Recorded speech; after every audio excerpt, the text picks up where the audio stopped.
Muaviyyənin onun yanında çoxlu fəzilətlər var. Maşallah, fəzilətlər baxımından Muaviyyə kimi birisi varmı? Al bu da sənə bir fəzilət. O, vəhiy yazan olub. Bəli, o buradan nazil olanı yazardı. من فوق 7 سماوات. Bəli, o 7 səmadan daha yüksəkdən nazil olan vəhiy yazardı. Məgər bu belə deyil? Muaviyyə haqqında soruşurlar ki, Muaviyyə radiyallahu anh haqqında məlumat verərdiniz. Muaviyyə radiyallahu anh sahabi idi. Peyğəmbər sallallahu əleyhi və səlləmin vəhy yazanlarından idi. Bəli, o vəhiy yazan idi. Sən nə bilirsən vəhiy yazan nədir? Bu elə fəzilətdir ki, ondan yüksək fəzilət yoxdur. Məgər belə deyil?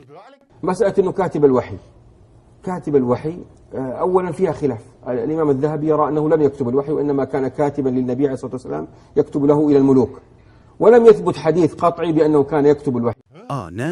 ولم يثبت حديث قطعي بأنه كان يكتب الوحي. Yox. Eyb olsun sənə şeyx. Hətta bu da sabit olmayıb. Məgər Peyğəmbər vəhyin yazılmasında kimə gəldi etibar edib? Bundan Allaha pənah aparırıq.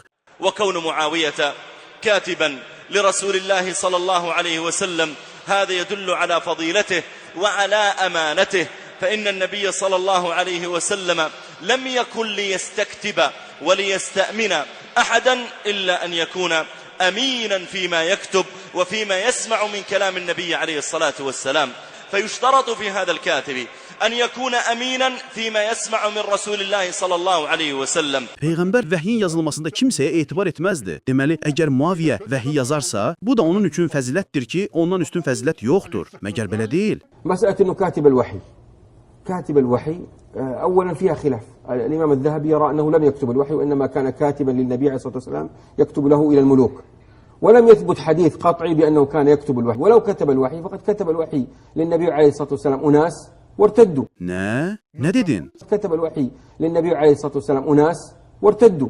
Yox. Allah Rəsulu vəhy yazmaq üçün səhabəyə etibar etmiş, sonda həmin şəxs İslamdan döndü. Deməli, bu fəzilət vəhy yazmaq fəzilət deyil. İslamdan dönən həmin o səhabə, Allah ondan razı olsun, kim idi? Hansı ki o vəhy yazanlardan olmuşdur.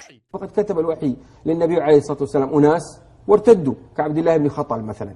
فمجرد كتابة الوحي لا تدل على مزيد فضل لمعاوية. Eyb olsun sənə. Hətta vəhy yazmaq məsələsi dayım Muaviyyə üçün sabit olmayıb. Axı mən dayım Muaviyyə ilə fəxr edirdim ki, o vəhy yazır. Və alimlər deyir ki, Muaviyyə sahabələrin irzinin başlanğıcıdır. Kim toxunsa sahabələrin irzinə toxunacaq. Olmaz Muaviyyə toxunmaq. Bəli. Ümumiyyətlə sahabələrin xatalarına toxunmaq olmaz. Həqiqətən də mənim bu kafir ağlım dayandı artıq. Onsuz da doğulduğum gündən dayanmışdı. Necə yəni? Qardaşım, vəhy yazan kəs də İslamdan dönə bilər? Mən elə bilirdim ki, vəhy yazmaq bir fəzilətdir ki, ondan yüksək fəzilət yoxdur. Allah Rəsulu da vəhy yazmağı hər təpik döyənə etibar etməzdi. Yəni, vəhy yazmağın bu dərəcədə də qiymət yoxdur. Bunu yazan dindən dönə bilər?